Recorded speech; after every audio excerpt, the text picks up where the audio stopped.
तितलियां कम व बेश दुनिया के हर मुल्क में पाई जाती हैं। उनके बेशुमार रंग और किस्में हैं।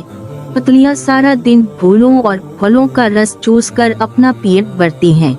ये पौधों की अफजाइश व नस्ल में भी अहम किरदार अदा करती है, क्योंकि ये दरख्तों में क्रॉस पॉलिनेशन के जिम्मेदार होते हैं। तितलियों के पर बेहद नाजुक होते हैं और हाथ में पकड़ने से ये अपने परों के हसीन रंग हाथों पर छोड़ जाती हैं। तितलियों की बाज़ अक़साम के परों में कुदरती खुशबू भी होती है। बच्चों, क्या आप जानते हैं कि तितलियों की पैदाइश का तरीका भी निराला है।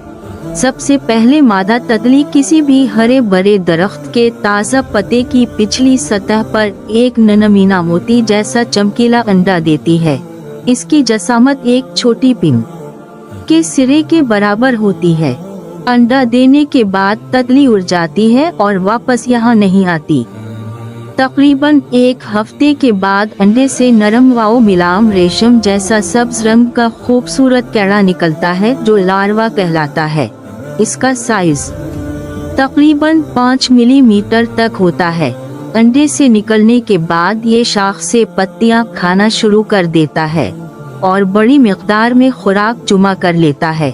जैसे जैसे दिन गुजरते जाते हैं, ये अपनी शक्ल और रंग में तब्दीलियां करता रहता है और साथ साथ इसकी जसामत भी बढ़ती रहती है। एक बालिग लार्वे का साइज 5 सेंटीमीटर तक होता है, जो सर से दुम तक सैकड़ों तहदार जलियों में ढका रहता है।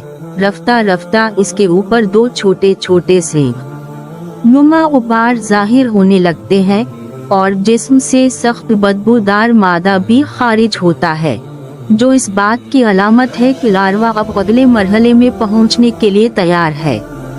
4 हफ्तों के बाद लार्वा अगले मरहले यानी पैवपा बनना शुरू हो जाता है। इसके अगले हिस्से यानी सर से जरा नीचे की तरफ से बारीक तार नुमा 2 धागे निकलते हैं, जो हिफाजती घेरे कहलाए जाते हैं।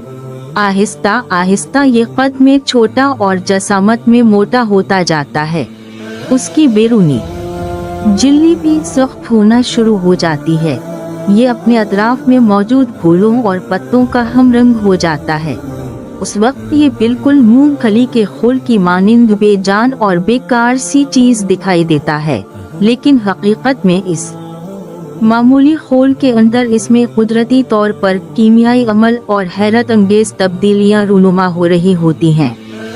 चंद हफ्तों बाद मौसमी हालात भी अच्छे हों तो इस खोल की पिछली जानिब एक दरार पड़ जाती है, जो कुछ वक्फे के बाद फैलकर बड़ी हो जाती है और इसमें से एक खूबसूरत और रंग बिरंगी तितली निकलकर हवाओं में उड़ने लगती है। ये तितली फूलों और फलों पर बैठकर उनका रस चूसती है।